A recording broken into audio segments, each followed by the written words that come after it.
Yes. Okay, somebody's made a request for one of these. Oh, no! No! No! Yes. I took how much to get me to read it? I'll start off with a quid. £1 for Barry to read it. Another £1 for Barry to read it. Yeah, 50p on top of that. Yes, Barry. You have to stick to Oh, goodness. Jesus! The gamekeeper took a step back and bumped into canvas. The place is alive with the fun. Louder! The place is alive with the beep. Run! Canvas simply stood and stared in disbelief and horror. It could not be true. It was impossible. These creatures had no right to exist in a sane and civilized world, but they did, and they were right here. They're all called Tony Blair, shambling in an unnervingly ordered fashion, forming in a circle, which could cut off the two men's retreat. Run! There was just a chance. Kindred pushed Canvas to one side, saw him stumble and fall, and headed for the small gap beyond before he plunged. Too late! The crabs had moved fast, sideways, and the circle was complete. Kindred how do you form a circle? Moving swiftly. Kindred pulled up, backing away. He pulled up, backing away. How did he do that? His boot caught against the fallen manservant. Was he gay or what? He only just managed to keep his balance. Canvas was whimpering softly to himself, his hands over his face. The gamekeeper was behind him. Crabs were all around him, moving in, closing the circle. His eyes bulged. He searched his brain for a logical explanation. Totally illogical. There was none. No surprises. He wrestled with the problem. And then crossed over the narrow line which separated sanity from lunacy. All right, you bleeps. Which way did he go? That way. If you want to cut up rough, you've come to the right place. Kindred swung a punch at the nearest tiny face, screaming abuse. Muppet! Muppet! The blow never landed. He got out the way. Hardly was the arm at full length when something caught it. Held it. £2 to stop. No. No. Stop. Yes, £3 to stop in fact. 4 to carry on. Hey, this bit's got giblets in it. Definitely worth carry on. Do you want some giblets? £10.50 to carry on. Carry on. You've taken my money to carry on. Come on. Good place to do it, though, isn't it? The blow never landed. Hardly was the arm at full extent when something caught it, held it, a snipping sound like powerful scissors cutting through a length of taut, heavy-duty string. A thud. Heavy-duty string? Kindred swung back to strike again, powering forward with a stump of his arm. Blood jetting at his adversary, laughing, ho ho ho ho ho. He was totally aware that nothing existed below his elbow. That's actually worse than the universe exploding. He threw a left hook this time, which was parried, caught and held. The bone snapped. Crunch. A clumsy amputation left trailing sinews and jagged flesh. Still he fought, armless, blow after blow. Only a flesh wound? He was stumped. Was it really said? The crabs closed in. Tonight they were in no mood to play. House. The shock of the series of underwater explosions had angered them as never before. They blamed this man with his puny strength. A forest of claws undulating in the wind. Pulled the gamekeeper down. He kicked at them even though he had no legs. Again, he was stumped. His body was slit from head to anus. They tore flesh from his bones while he still lived. He watched his own intestines devoured without comprehension or taste, or salt and vinegar for that matter. And when he died, oh, let me get to the paragraph. And when he died, he was still smiling at his final joke. He made a right bloody mess of the sods. Oh my god. I was thinking to stop, any more bits? Well, there you go. Well, I mean, do we have any bits to start reading from chapter 38? A slave is punished. All right, but Killing pervert gentlemen in the car.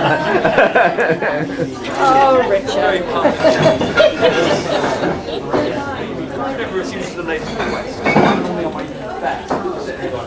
I looked at her. She lowered her eyes.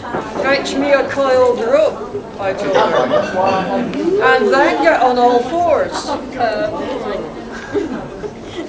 She did so. I'm going to way. You ran me twice, I told her. Forgive me, master, she said. Then, once, frozen with fear, you needed to be dragged per force into the pit. Forgive me, master, she begged. I am not pleased, I said. Forgive me, master, she begged. Oh,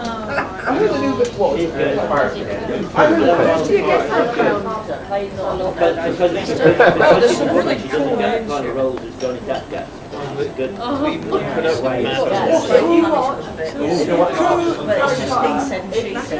Suingaka and Hick. Come with it. eye charts. Stood by while the slaves were beaten. Then I cast aside the coiled ropes to place them among my other things. Please stop. I don't know. Very old reading man. Right, the dribble now comes The Prince of Peril by Otis Aldebert Clyde. Made up A master of the genre. The master of A true master. Master of bad, masturbator. Well, somebody had to say it. And it could be you. Sorry, I got this rampant Tourette's. Chapter 4, not Igva. I don't, you know. Chapter 19. The tiny sailboat for which my mortal enemy, Talibals, was carrying off the Princess Lorelei, was making steady northeast towards Olga. That's north, isn't it? With all our 6 battleships in hot pursuit, when suddenly I saw her come out of the bed directly beneath. What? Quick to What? say that again? I didn't quite understand it. I saw her come about, and head directly south. Oh, come about! Not saw her come about. I saw her come out of the head. Can you Gatramel. put the punctuation in the right place and not add any? Well, no, I was editing words. Gatramel, Admiral Robinballs and I were watching together on the forward deck of the flagship. The Admiral stared for a minute through his long glass. Then he carefully scanned the horizon towards the northeast. They've got good reasons for turning, he announced excitedly. A great old Zoc approached from the north.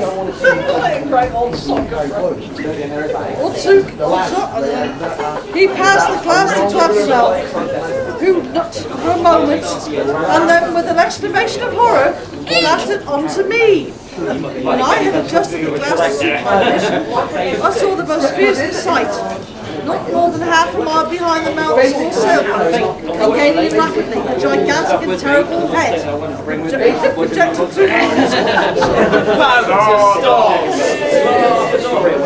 Is it bags to carry on? We are continuing after short dog break.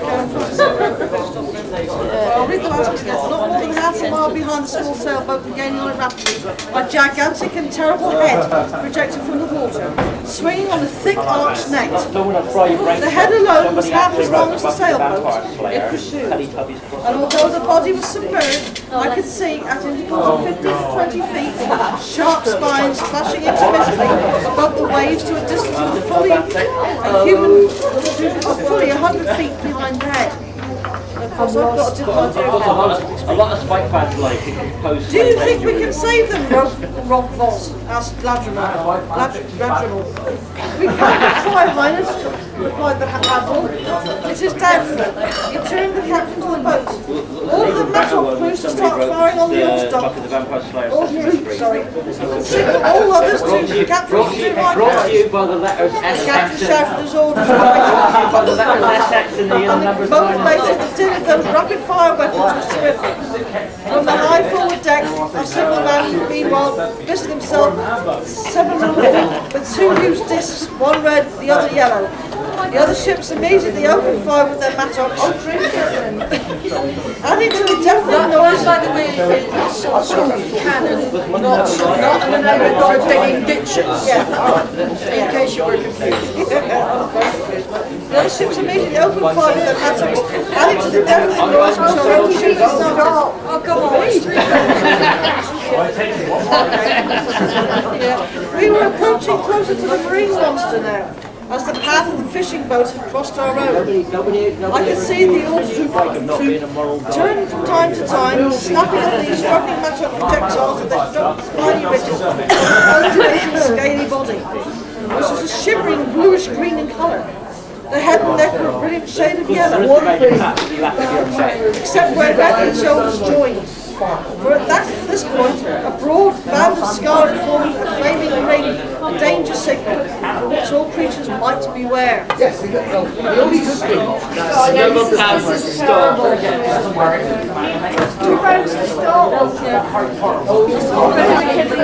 Galactic Girl by Fiona Richmond. Shall I read the blurb on the back first? On the heather beds of Loch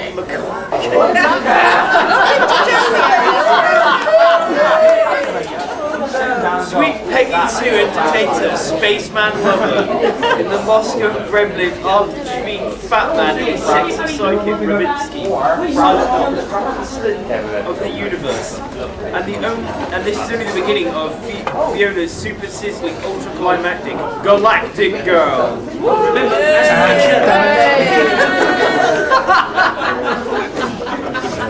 we'll start with chapter 4 here. Became at ease.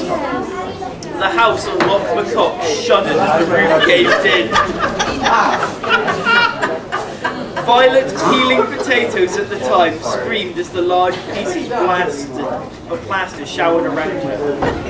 Another of those bloody missiles from space. The station's gone awry, she thought, uncharitably. But poor Violet was wrong. This was a direct hit, as more plaster had descended into her bowl of peelings. Violet got the feeling that she ought to investigate the earthquake. Wiping her hands on her pinion, she shuffled through to the living room. As she entered the salon, a piece of white masonry dive-bombed on her head. The woman saw the stars and then blackness engulfed her. Minutes before Violet's untimely accident, Peggy Sue had been flying through the air with the greatest ease. Daring young bit that she had been wheeling through the atmosphere, enjoying the feel of the crisp Scots air as the paper thin apparel. She played her steering toggles, adjusting herself this way and that as her slow descending continued. Approach to land in the pad of the garden. Peggy turned her strings and headed for home. Shit! She screamed as one of the toggles came off in her hand.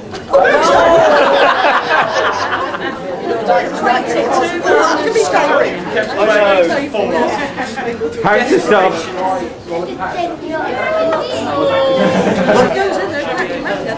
Right, another piece of drivel by Jerry Ahern, The Survivalist, number 3. Where's John Carson? You mean there are 2 other books like that? Yeah. Possibly Chapter not. 27. Began the committees of the resistance forming in Tennessee, Alabama, Pennsylvania, both Carolinas. We urge them all to keep their eyes peeled for your woman and kids. And that's a promise. Abner Fulson stated emphatically. Don't think we can't sympathize with y'all, because we can. And don't y'all think we don't appreciate your hair. I mean, you and these other fellas helping us to go up against the rest. Tough stuff, huh? Who remembered having met the man some years back? He run a hardware store. The Committee of Resistance was some 20 men strong. At least this time, and the weapons ranged from the sublime to the ridiculous. Brute force, and everything between. There are lever action, .32 Winchesters, bolt action rifles, carriers, persuasions, Colt, FN, Heckler, Colt, assault rifles, and 1 or 2 sword rifles. Oh, it's gun porn. Nothing wrong with gun porn. Yeah, Brilliant. A plan to stop so Gary doesn't get any more gun porn. What? Barry. Barry. Idiot. Plan to stop so Barry doesn't get any more gun porn. Bugger that. Help with more firearms. Yeah, and no made-up firearms either. I'm just going to read what's in on the page. And I'll probably add a few. Right, I'm carrying on then. The handguns range from single action Ruger-suited black horse Rubbish. in cowboy-style holsters to Walter PPK stroke S.380s. Yep. 9mm. To .45s and every imaginable Cockney Smith and Wesson and long variant. What, no Webleys? Mudman had a Mac .10. He had been a submachine gun collector. Yeah, Mac 10's 45 ACP cartridge. Yes, the Mac Barry. 11 is 9mm. Don't or give away much of his collection to the Unfortunately, Ron thought, the people who had most of the selected fire weapons were somewhere else at the present. What about Colfax? Reed asked. Yeah, but something tells me, Captain, I'm going to leave this information. I'm going to leave that information on where Jim Colfax is hanging out till after midnight. You'll never know what might happen. Captain Folsom said, y'all. Car, whip language. Captain Folsom said, smiling his bright white teeth catching at the light of the Coleman lamp. All right, Rob said. Tired of the talk, tired of the entire situation. Where's the raid going to be and what? What kind of resistance can we expect?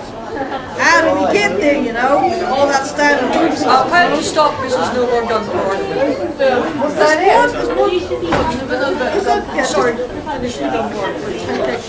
Darren Wall had been strangely silent, sitting with an AR-15 across his lap and a government model .45 and a military type across the chest, shoulder holster. Rules thought all silence could Trying to sound picture that. I think we stopped there. Now, can we please have bids for this wonderful piece of art, which is lesbian vampire porn? Are we got bids to start the lesbian vampire porn? You can all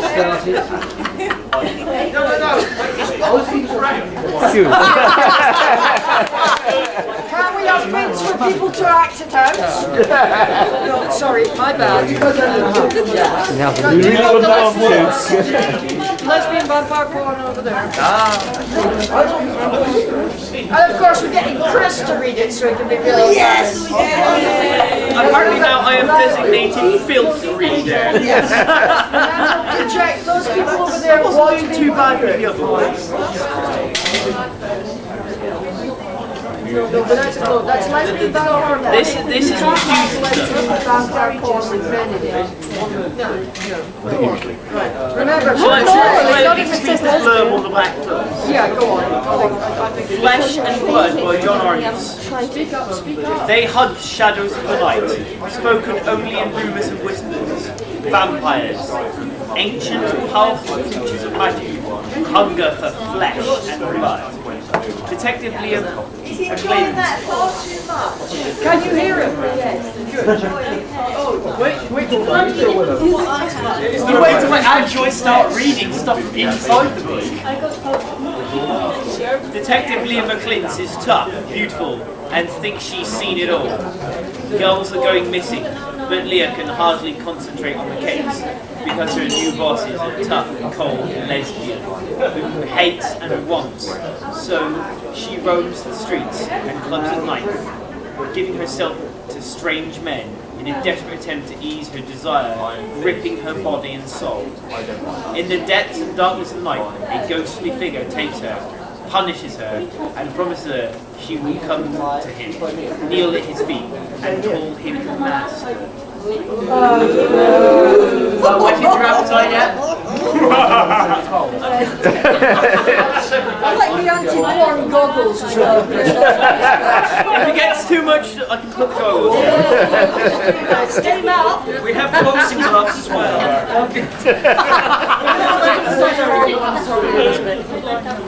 Oh no, I'm not reading it in the style of big robot. Yes! How much? How much? It's going to be worth all of it. Might really can see the bread on this little pocket. For Chris to have to read the lesbian scenes in the style of Big Robot. I'll give a couple of quid. Yeah, I did. I've said before, I am a glutton for punish. Oh, you are.